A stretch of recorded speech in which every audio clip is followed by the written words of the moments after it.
This happened the last time I babysat for a guy I'll call Mr. James, a single parent living 5 blocks down from me. I'm changing all the names in this for a reason, including my own. Don't ask why. Just beware. You could hear the jingle long before you saw the truck, its haunting off-key melody cutting through the still air like a rusty blade. Melody, the little girl I was watching, sprang up from the couch as soon as it reached our street, her voice joining in, almost as if she'd been waiting for it. Do you like them green? Do you like them blue? Do you like them raspberry and chocolate too? If flavour is what you crave and you really want to savour, then don't get in a pickle and buy from Mister Sicles. The tune was a sickly sweet chant, painfully loud, stabbing at every ear within a mile. It blasted from the top of the truck, from a grotesque clown nose that was cracked and smeared with grime, sitting atop a bizarrely painted vehicle. The truck's body was a clash of random colours: brown, turquoise, dried cherry, and a shade of yellow so pale it seemed to be rotting. Whoever had painted it either didn't care, or maybe they wanted it to look wrong. The worst part, the clown nose was the only part left of the figure on top. The rest had been ripped away, leaving jagged, rusty edges. Maybe a storm had done it, but that didn't explain why the windows were painted pitch black, making sure no one could see inside. The truck screeched to a halt on the corner of 13 and Non-Teen, its brakes letting out a sound that twisted my stomach, like a cat caught in a trap, its life slowly squeezed out. The whole thing shuddered as if something inside was trying to escape. Then, without warning, the jingle cut off, leaving the street in a dead, suffocating silence. The side window where the salesman was supposed to be rolled up painfully slow, revealing nothing, just another blackened void. But this time, someone had scrawled words across it in neon orange marker, shaky and rushed, like it had been done in a panic. I couldn't make out what it said at first, but the air felt wrong, cold, heavy. And then, Melody's voice broke the silence. I want ice cream. I wish I had said no. Mister Sicles makes any flavour, and he always picks your favourite. The sign was loud and bright, the double exclamation marks almost shouting. Between them, there was something small, an asterisk, followed by fine print. It looked like the kind of disclaimer you'd find on cheap junk food packaging, except this time it felt more like a warning.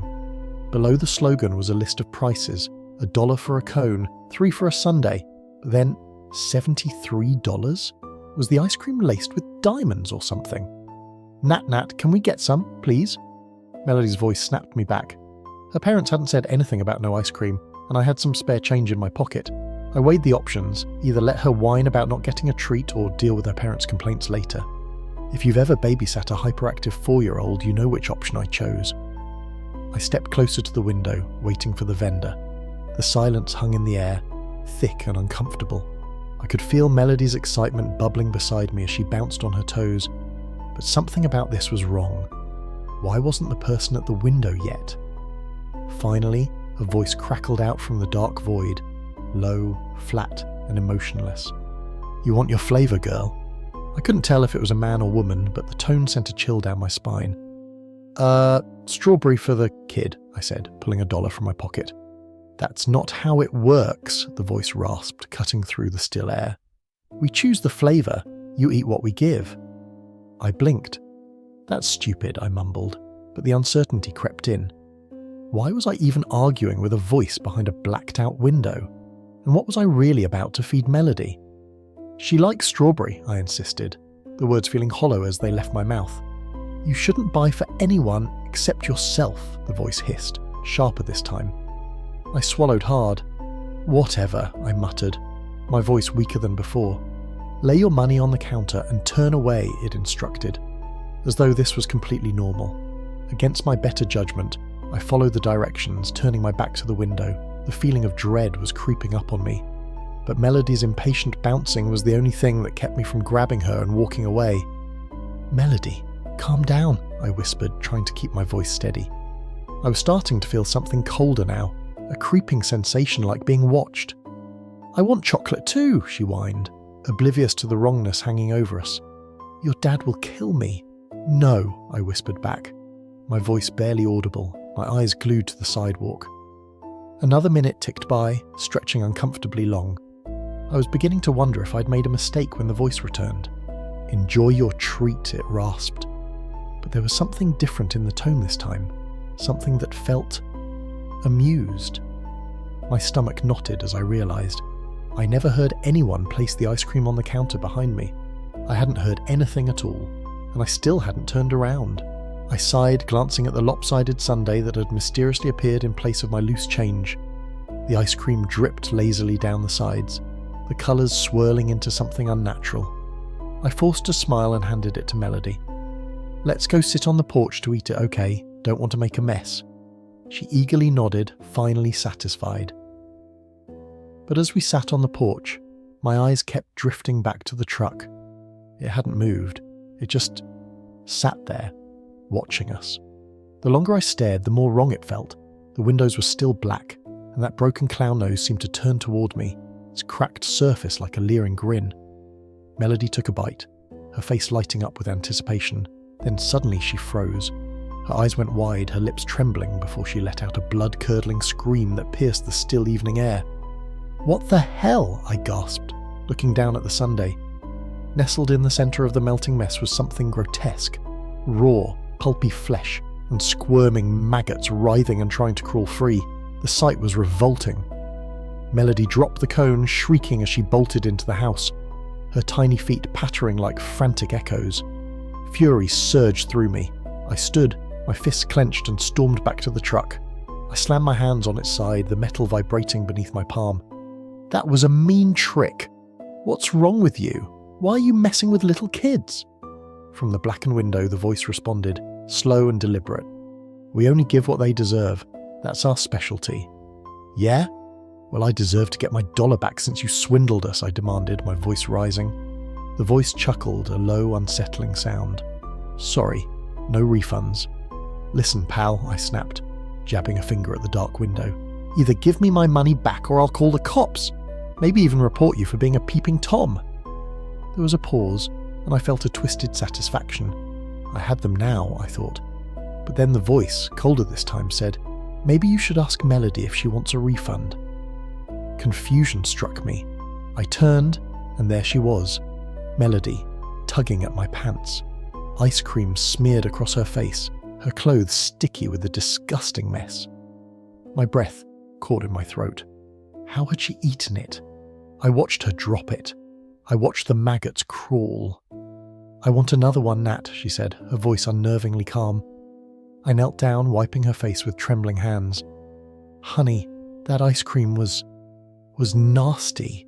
It had—" "No," she interrupted, her voice strangely distant. "It was good. I want more." Her words grew louder, more desperate. "I need more." A faint giggle echoed from the truck, and I whipped around. The window remained as dark as ever, but the voice spoke again, teasing.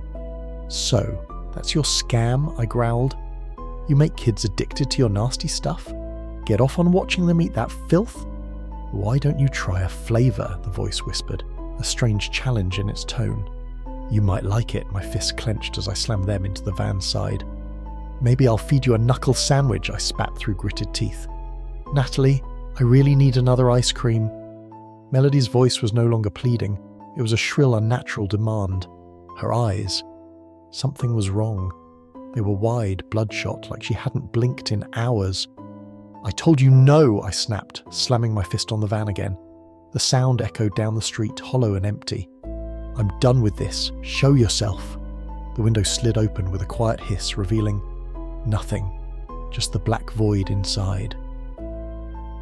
But there was something moving in the shadows, a presence, and I realised, too late, that the ice cream truck wasn't just serving treats. It was feeding on something far darker. From the depths of the van, the voice whispered, "Your turn, Natalie." I was speechless, frozen in place. It's been days now, and I still can't properly describe what Mr. Sicles truly looked like. His face was twisted, like a warped jack-in-the-box clown with hollow, empty eyes and a mouth split grotesquely down the middle. He wore a vendor's uniform, pristine and disturbingly clean. But what drew my gaze, what terrified me most, were his hands. They weren't hands at all. They were sickles, made not of metal but of flesh and bone, curling at the ends like they were meant to harvest something far worse than crops. My knees buckled as I watched, my mind screaming at me to run, but my body wouldn't obey. Mr. Sicles extended his accordion-like neck toward me, his split grin never wavering, and that terrible jingle began playing again, louder this time. With an unnatural twist, his neck elongated further until his head perched on top of the ice cream truck. Then, with a sickening crack, his head detached from his body, spinning 360 degrees, the hollow eyes leering as his voice echoed through the street, inviting other children to come to try their favourite treat. My heart hammered in my chest as his headless body slithered back into the shadows of the truck, its chuckling echoing around me. The van seemed to shift, dark and alive, like it was feeding on the fear in the air, and in those terrifying moments I'd forgotten about Melody entirely, until I felt the tug on my pants. I turned, and my blood turned to ice. Melody was standing there, her small hands grasping my leg, but her body, it was starting to melt. Like ice cream under a blistering sun, her skin oozed, her face warping into a mask of horror and pain. "I just want one more lick," she whimpered, but her voice was barely recognizable. Her lips were slipping, falling from her face, hitting the pavement with a soft, wet slap. I couldn't move. I couldn't breathe. I could only watch as her body melted into a grotesque puddle of goo, twisted and misshapen. Nothing left of the joyful little girl from moments ago. The jingle continued to play, loud and obnoxious, ringing in my ears. I looked up just in time to see Mr. Sicles driving off. His head now reattached, the cracked grin still plastered on his face. The truck rattled down the street, the jingle echoing through the neighbourhood, beckoning other children, other victims to come and taste what they deserved. And all I could do was scream.